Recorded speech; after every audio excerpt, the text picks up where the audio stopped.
अरे यहाँ के युवाओं को नौकरी देना तो दूर, यहाँ की सरकार नोटिफिकेशन ऐसी करती है कि बार बार कोर्ट जाना पड़ता है और कभी नौकरी मिलती नहीं। ये कौन सी टेक्निक है?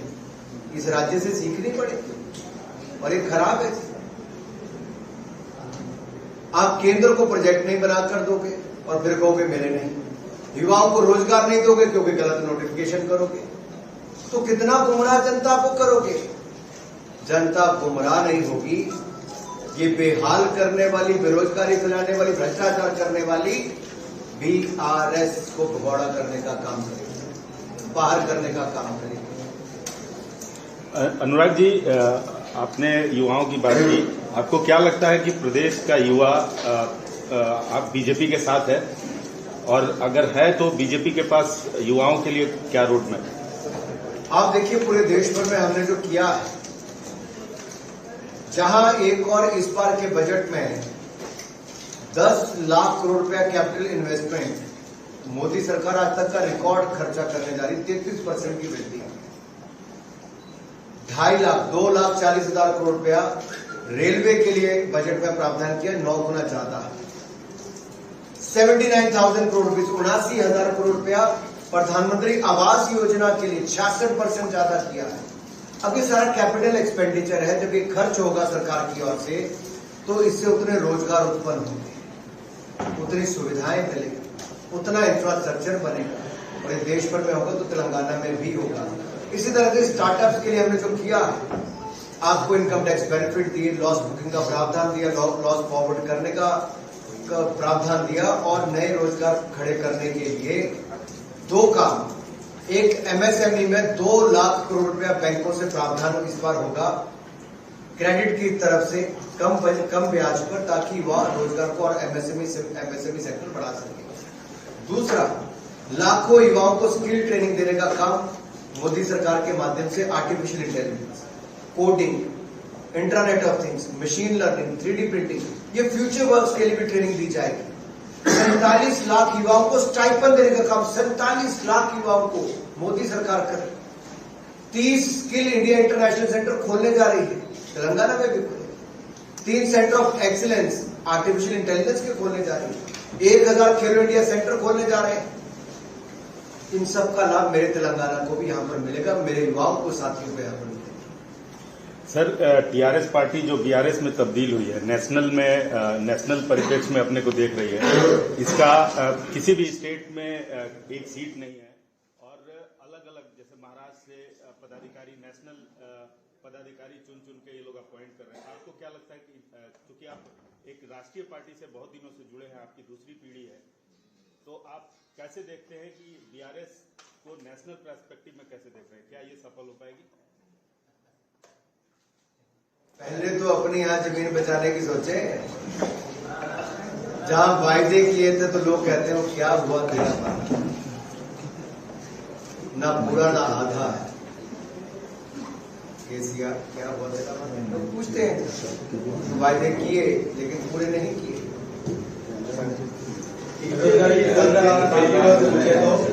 मंत्री जी, आपने केंद्र सरकार, मैं अपने अध्यक्ष जी से पूछ रहा था, इनका प्रेसिडेंट कौन है भाई? कोई है बीआरएस का प्रेसिडेंट? जब भागना ही है, वायदे पूरे नहीं करने, तो प्रेसिडेंट बना के क्या करना है? केंद्र सरकार इंट्रोड्यूस करेंगे आपका नाम और मेरा नाम कैमराज से जरा पूछिए सर। केंद्र सरकार पहली बार मुझे तो लिकर के में डाल दिया केंद्र सरकार पहली बार मुझे तो मेरे साथ लिकर के डाल दिया सेंट्रल गवर्नमेंट।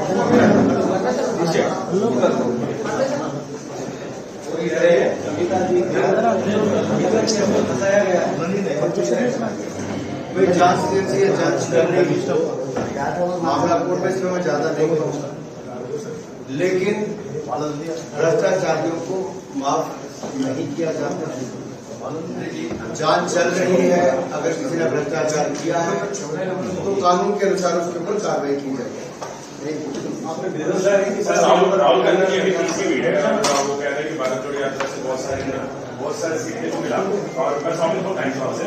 और सर ये जो गांधी पॉलिटिक्स का आपका क्या कहना है? पहले मोदी अभी आम आदमी पार्टी के लोग बोल रहे हैं कि मोदी मर गया, ये चांस सुनाई दे दिल्ली में, इसके आपको क्या कहना है सर गांधी पॉलिटिक्स और राहुल गांधी?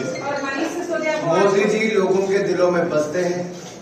140 करोड़ भारतीयों का आशीर्वाद है और 140 करोड़ भारतीयों ने पूर्ण बहुमत की सरकार एक बार नहीं 2 बार नरेंद्र मोदी जी के नेतृत्व में बनाई। और मोदी जी ने कोविड-19 पेंडेमिक के समय दुनिया की बड़ी बड़ी अखबारें, चैनल्स और जो भी प्रोपेगेंडा करते थे, नेताओं से लेकर देश के नेताओं तक भी, जो प्रश्न चिन्ह खड़ा करते थे वैक्सीन के ऊपर, जो प्रश्न चिन्ह खड़ा करते थे अर्थव्यवस्था के ऊपर, मोदी जी के नेतृत्व ने करके दिखाया कि महामारी से भी बचाया, भूखमरी से भी बचाया और देश की अर्थव्यवस्था को आगे ही नहीं 1 नंबर पर लाकर भी दिखाया। सबसे तेजी से बढ़ने वाली अर्थव्यवस्था बनाई। और जो लोग ऐसी भाषा का उपयोग करते हैं, लोग उनको उनका स्थान दिखाते हैं। मोदी जी के नेतृत्व में देश भर में कमल खिलता रहा है, आगे भी कमल ही खिलेगा। आज मनीष सिसोदिया को सीबीआई क्वेश्चनिंग के लिए बुलाया गया है, लेकिन आम आदमी पार्टी ये कह रही है कि बीजेपी जो है वो सेंट्रल एजेंसीज को इस्तेमाल कर रही है और इसी की वजह से आज हमने दिल्ली में भी प्रोटेस्ट देखा और वहाँ पे काफी आम आदमी पार्टी काफी इसको विरोध में है, तो आप क्या कहना? मुझे लगता है कुछ लोगों ने जांच में सहयोग करने की बजाय मीडिया में हल्ला ज्यादा कर, किस बात का डर सता रहा है? क्या ऐसा किया है?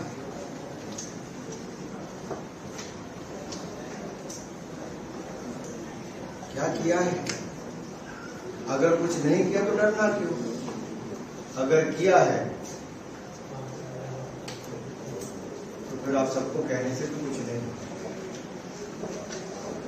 हमारे पास कविता जी ने कल एक आरोप लगाया है कि अडानी मुद्दे पर क्यों आप लोग कौन है, मोदी जी क्यों उन्हें? सारी संस्थाओं ने सब कुछ अपनी तरफ से कह दिया, वित्त मंत्री ने कह दिया, डिमांड है, सब कुछ कह दिया साहब, उस पे हमें उस पे सब कुछ कह चुके हैं। क्यों डर है जेपीसी डालने के लिए? मैंने कहा उस पे सारे बयान, सारी एजेंसीज के, सारे रेगुलेटर्स के सबके आ चुके हैं। हमारी रेगुलेटर व्यवस्था बहुत अच्छी है, तो उस पर सोचने की कोई जरूरत भी नहीं।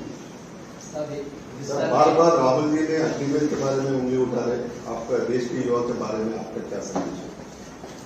सॉरी, अग्निवीर के बारे में राहुल जी ने बार बार उंगली उठा रहे, 4 साल के बाद युवा के क्या? एक आंकड़ा 54 लाख 54 लाख युवक युवतियों ने अग्निवीर में भर्ती होने के लिए आवेदन दिए। 54 लाख। और इसके अलावा ये अपने आप में दिखाता है कि युवा कैसे आना चाहते हैं। दूसरा, अग्निपथ योजना में जो अग्निवीर बनने के बाद आएंगे जब उनको पैसा कॉर्पस फंड से मिलेगा तो उसमें भी इनकम टैक्स की छूट नरेंद्र मोदी जी की सरकार ने केंद्र के पीएसयू से लेकर डिफेंस मंत्रालय से लेकर होम मिनिस्ट्री ने भी अग्निवीरों की सेवाएं लेने की बात कही, राज्यों की सरकारों ने भी कही। कुछ लोग भ्रमित करने का काम करते हैं, आप उनको करने दीजिए। इस देश का युवा भ्रमित नहीं हो सकता। देश भर आप लगातार बढ़ते जा रहे हैं और हिमाचल में क्या सिचुएशन है सर? कैसा वो है? खबर में है स्टेट कैसा आगे भैया आगे एक बार बोलना मैंने प्रति वर्ष 2 करोड़ रोजगार देने का वादा आप देखिए, हमने रोजगार के जितने अवसर खड़े किए, ईपीएफओ का डेटा भी कहता है, मुद्रा लोन भी कहते हैं, इन्वेस्टमेंट जो आई वो सब इसी दिशा में कहते हैं कि अर्थव्यवस्था भी बढ़ रही है, निवेश भी बढ़ रहा है। ये जो मोबाइल फोन आप और मैं पहले इंपोर्टेड लेते थे, अब मेक इन इंडिया ही मिल रहा है। पहले दूसरा सबसे बड़ा इंपोर्टर था मोबाइल फोन का, आज दूसरा सबसे बड़ा मैन्युफैक्चरर और लार्जेस्ट, आज तक की सबसे ज्यादा एक्सपोर्ट करने का काम हमने किया। यही नहीं, डिफेंस क्षेत्र में भारत तो आयात करने वाला सबसे बड़ा था, लेकिन 16,000 करोड़ रुपए का निर्यात किया है, एक्सपोर्ट किया है, और अगले 3 साल में 40,000 करोड़ का एक्सपोर्ट डिफेंस इक्विपमेंट का करेंगे। 75 देशों को हमने डिफेंस इक्विपमेंट सप्लाई किए हैं। 400 आइटम आज देश भर में बनाने का काम हम करते हैं। ये कांग्रेस कभी सोच भी नहीं सकती थी। जिस HAL की फैक्ट्री को बंद करने की सपने राहुल गांधी और बयान देते थे, वहीं पर हेलीकॉप्टर बनाने का सबसे बड़ा प्लांट और बाकी इक्विपमेंट बनाने का काम मोदी सरकार ने करके दिखाया। अब इस साल के बजट में 3,000 करोड़ रखे 20%। किसके लिए? इस साल 90 के बजट में माइनॉरिटीज के लिए बजट में 3,000। अब पूरी स्कीमों को ऊपर और मिलाकर देखेंगे तो सब में किसी न किसी के लिए, महिला, युवा, अनुसूचित जाति जनजाति के लिए सबके लिए रखा गया। जैसे एकलव्य स्कूल, अनुसूचित जनजाति के लिए, ट्राइबल्स के लिए 740 एकलव्य स्कूल खोले जाएंगे। 3.5 लाख बच्चों को पढ़ने का अवसर मिलेगा। 38,000 टीचर्स की नियुक्ति की जाएगी। देश भर के ट्राइबल बच्चों के लिए कितना बड़ा योगदान है।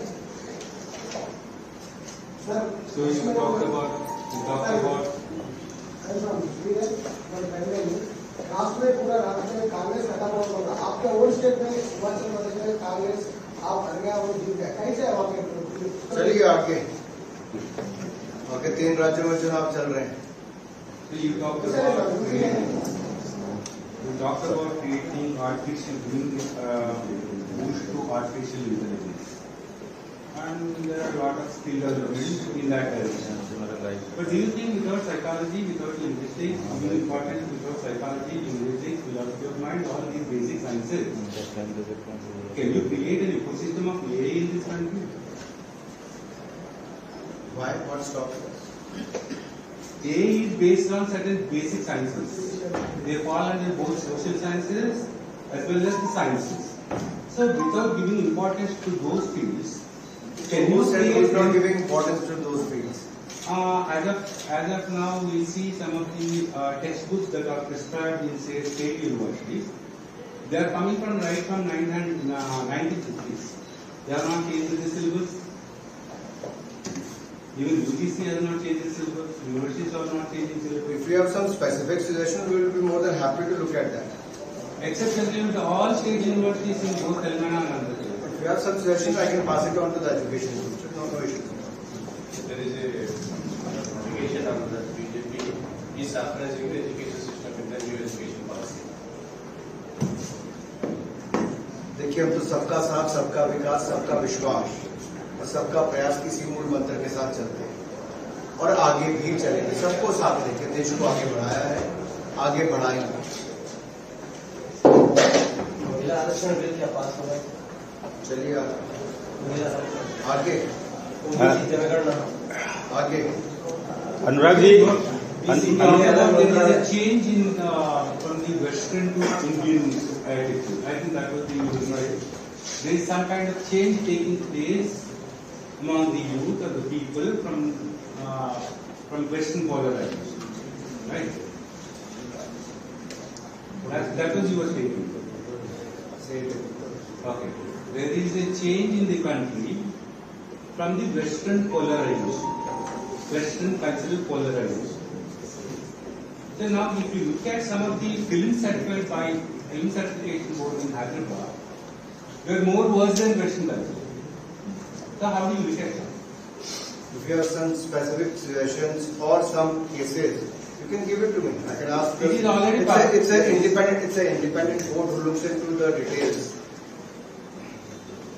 Ministry is not directly involved in that. It's an independent committee.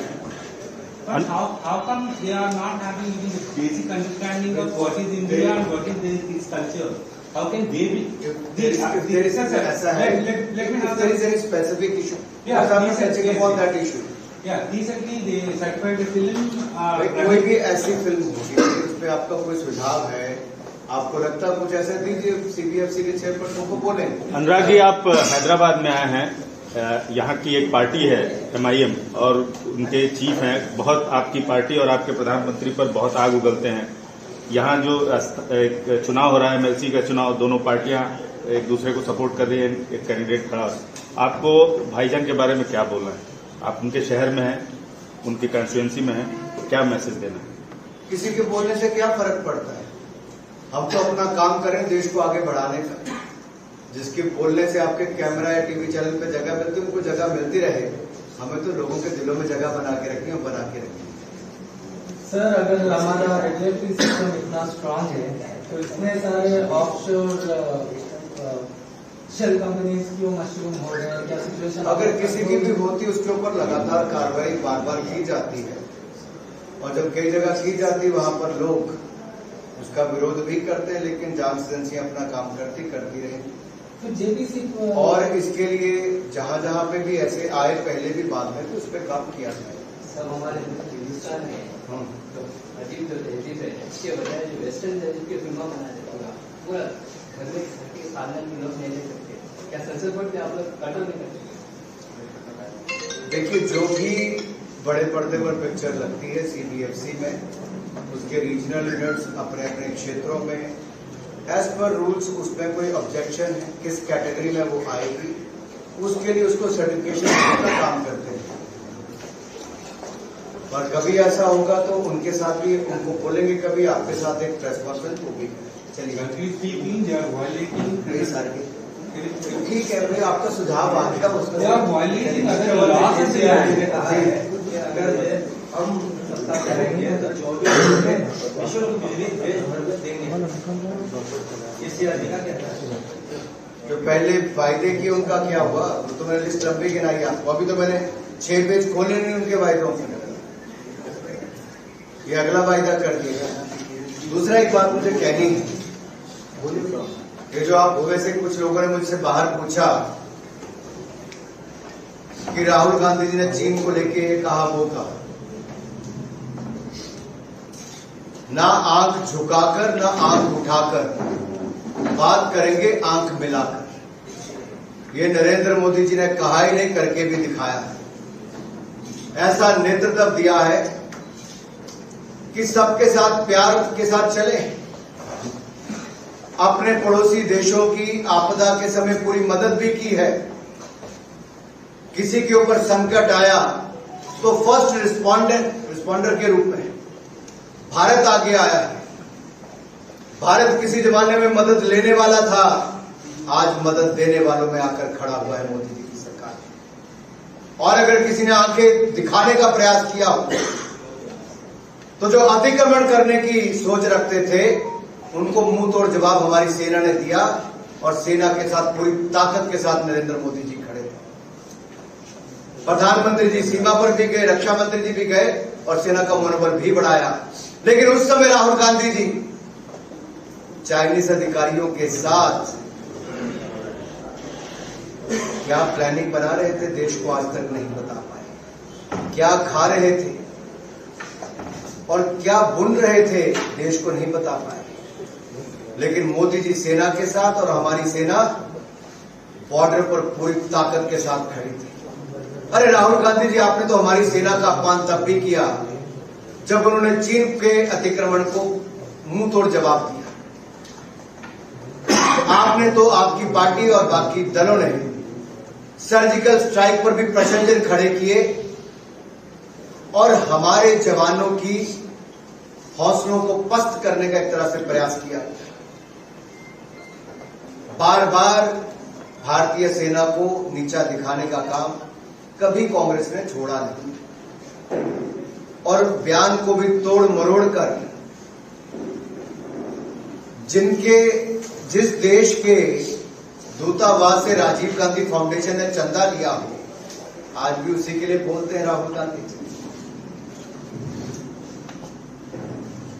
आज एक ऐसे पड़ोसी देश को कमजोर बताते हैं जहां के आतंकवादी ठिकानों पर सर्जिकल स्ट्राइक करने पर वो प्रशंसन खड़ा करते थे। राहुल गांधी जी की वाणी से क्या निकलता है सबको पता चल रहा है, क्योंकि आज तक ना वो राजीव गांधी फाउंडेशन में लिए गए चाइनीज चंदे का जवाब दे पाए, न चाइना के अतिक्रमण के समय चाइना के अधिकारियों के साथ वो क्या कर रहे थे जब देश भारतीय सेना के साथ खड़ा था। ये इस बात का जवाब अभी नहीं। तो मैं एक बार फिर कहता हूं, जो मोदी जी ने कहा था ना आंख झुकाकर ना आंख उठाकर बात करेंगे आंख मिलाकर। सिटीजन श्रीनिवास है, सिटीजन चैनल से। आपकी बार किसान सरकार मुद्दे लेकर अगला भी प्रोग्राम है यार, 4 बजे वहां पे प्रोग्राम है, आइए सर। किसान सरकार बोल रही है कैसे आती है